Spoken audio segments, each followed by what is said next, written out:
in a series RLC circuit at resonance. At resonance దగ్గర RLC series circuit యొక్క behaviour ఎలా ఉంటుంది?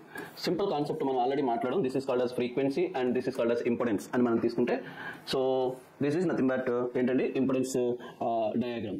So మనం జాగ్రత్తగా చూసుకుంటే at resonance frequency or at resonance దగ్గర ఇంపెడెన్స్ ఎలా ఉంటుంది అని అంటే impedance is minimum. Impedance is minimum. ఇదేంటండి, ఇది X is greater than XL అని మాట్లాడడం, ఎక్స్ఎల్ ఈస్ గ్రేటర్ దాన్ ఎక్సీ అని మాట్లాడడం. సో అగైన్ ఎప్పుడైతే ఇంపెడెన్స్ మినిమం ఉంటుందో దీన్ని మనం ఫ్రీక్వెన్సీ అండ్ కరెంట్ డయాగ్రామ్ తీసుకుంటే కరెంట్ కి ఇంపెడెన్స్ కి exactly opposite. So this is nothing but current diagram. At resonance the current is nothing but I is maximum. So ఈ కండిషన్స్ ఎక్కడ ఉన్నాయో చూడాలి. ఇంపెడెన్స్ అట్ రెజనెన్స్ కండిషన్ ఎలా ఉంది? Minimum. At impedance the current at resonance condition ఎలా ఉంది? Maximum. So first one చూద్దాం. Impedance is maximum. Impedance ఎలా ఉండాలి? మినిమం, మాక్సిమం కాదు. Next current is minimum. Current ఎలా ఉండాలి? మాక్సిమం, మినిమం కాదు.